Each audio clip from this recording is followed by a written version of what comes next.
Madam Chairman, my name is Peter Watry. I am really upset over the process of the way that my council has handled this business of demolition and cleanup of the Southbay Power Plant. Item number 1. I heard that Councilwoman Bensusan was involved somehow with this backdoor stuff going on. So we put in a public records request for all of Bensusan's emails between herself and then Port Commissioner Steve Padilla from October to the present. I eventually got copies of 6 emails from the city clerk. Nothing there of interest. I was a bit surprised. But then I happened to be talking to another person who was interested in the same thing and had a different source. This person had 13 additional emails between Bensusan and Padilla, and all of them about this power plant situation. Why didn't I get those from the city clerk? Because all 13 emails had been done on Bensusan's personal computer, bensusan@cox.net. Bensusan was conducting city business on her personal computer to avoid public scrutiny. That stinks. That a member of the city council can avoid public scrutiny by doing some of her city business on her personal computer. Item 2. This quote is from one of David Malcolm's email. Quote, Councilwoman Aguilar said the city spent money in working with David Malcolm. Yes, that is true. I needed legal staff to advise me while I prepared for the negotiations with Donna G. and helped draft the agreement. Yes, the city spent the money. That stinks. A friend of the mayor, without any authorization, volunteers to do the negotiations for the city, and the city provides him a lawyer. So I put a record request in, asking 2 questions. When did the council authorize hiring this lawyer to help David? And 2, how much did it cost? For the answer to the first question, the city clerk sent me the minutes of the August 3rd council meeting, item 17, which was council comments. Councilwoman Bensusan wanted to hire an outside lawyer. The minutes were somewhat vague, and there was no backup data in the agenda packet. So I watched the video of the meeting. It was obvious in the video that Councilman Ramirez at least knew nothing of what was going on. He asked many questions, never got a straight answer, and then he finally asked how much this was going to cost. The then city attorney estimated that this lawyer would cost between $5,000 and $7,500.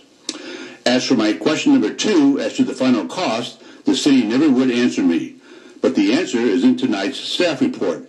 The city spent $216,000 for attorney John Lorman and his successor to help David Malcolm, in part to help David Malcolm. Wow, that sure beats $7,500.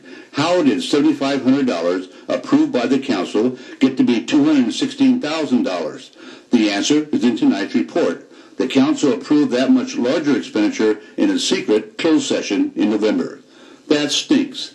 The council approved $7,500 in a public meeting, but then approved $216,000 in a secret meeting.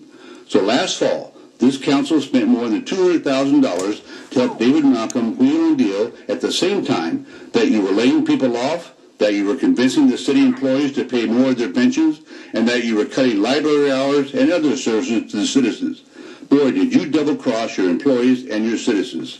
Item number 3. I would like to respond to 2 comments in the staff report. The first one, quote, staff's understanding is that Mr. Malcolm brought the letter of intent proposal to the city on his own initiative, unquote. That is not correct. In an email from David Malcolm, he says, quote, Councilwoman Bensusan and Mayor Cox asked me in August of 2010 to help them end the must-run contract on the power plant, unquote. That is how David Malcolm got involved. Secondly, about the $216,000 spent for outside attorneys, the staff report says, quote, as we move toward a deliberate but expeditious removal and remediation of the power plant, most of the work already accomplished by the city legal consultants would have been required at some time in the future, unquote. I do not agree with that. As I quoted Malcolm earlier, I needed legal staff to advise me while I prepared for the negotiations with Donna G. and helped draft the agreement.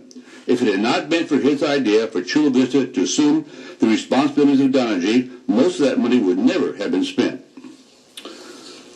Item number 4. And yesterday we find out that yet another friend of Mayor Cox has gotten himself involved. Attorney John Moot, apparently without any authorization, has gone out and contacted an engineering firm to do the demolition. The firm is Camp, Dresser, and McKee. And shame upon shame, City Attorney Googans has already met with Moot and the engineering firm to talk about it. This all stinks. Whatever happened to honesty and openness and transparency?